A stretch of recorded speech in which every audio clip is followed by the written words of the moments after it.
Hey guys, thanks for coming back. I got a really cool video I want to share with you today. Today we're going to show you some of the tricks in hydro dipping, the things that nobody tells you, the things that took me years to figure out.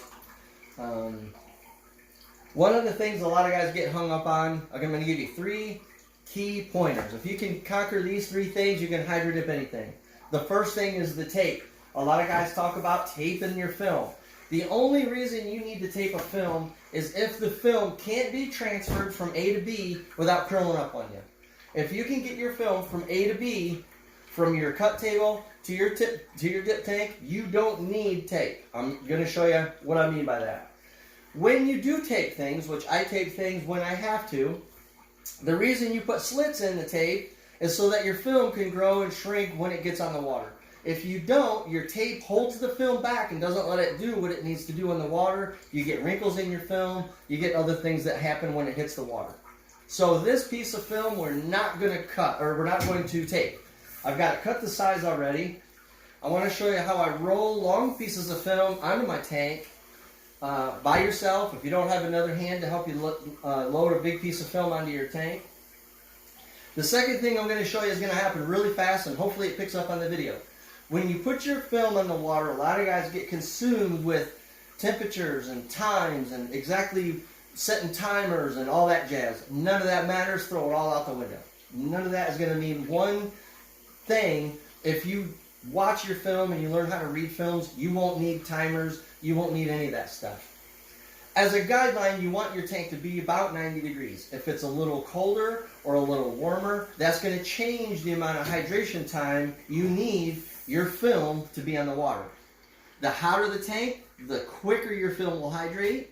But also you got to be careful of putting your tank too hot and it'll start reacting with some of the colors. So you want to keep it around 90 degrees. And then you're going to have to watch your film. Don't be too concerned about how much time is on the tank. You watch your films. Don't worry about timers. And when you feel the film is hydrated, then you put your activator on. This particular film is a black on clear carbon fiber. We use this film from Liquid Concepts when we do colored carbon fiber. So you can see through that film. That's a black and clear. This film is going to hydrate very quickly. If I set a timer for 60 seconds, put this film in the water, you're going to have dots all over the place on your film when you go to dip something.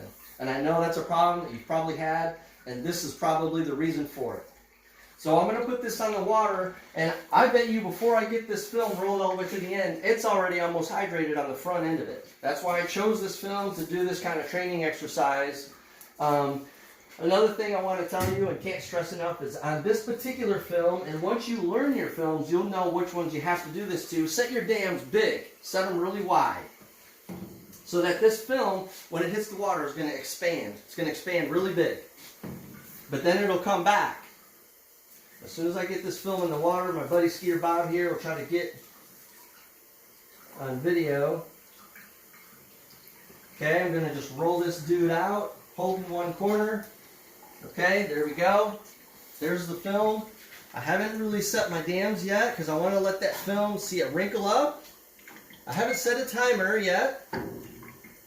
Okay, let it grow and do its thing. Little air bubble in the corner. Okay, now you see the film start to flow back out. See, the wrinkles are going away. Hopefully that picks up in the video.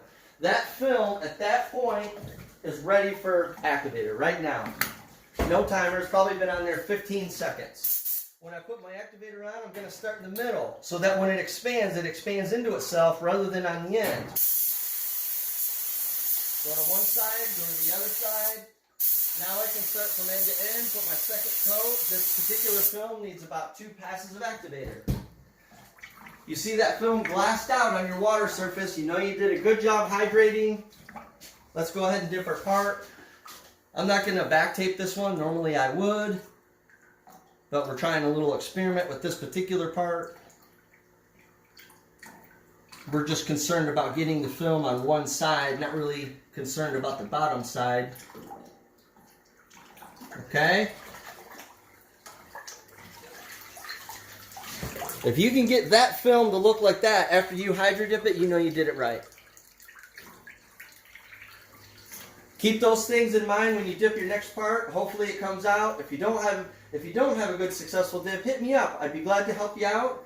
All these paints and supplies come from us, MielkeWayCoatings.com. That was an Intercoat Clear over a 2-stage metallic that a customer wanted. That's the color of his car, so we did a little bit of trickery on there to get that color. Hopefully it all works out for you.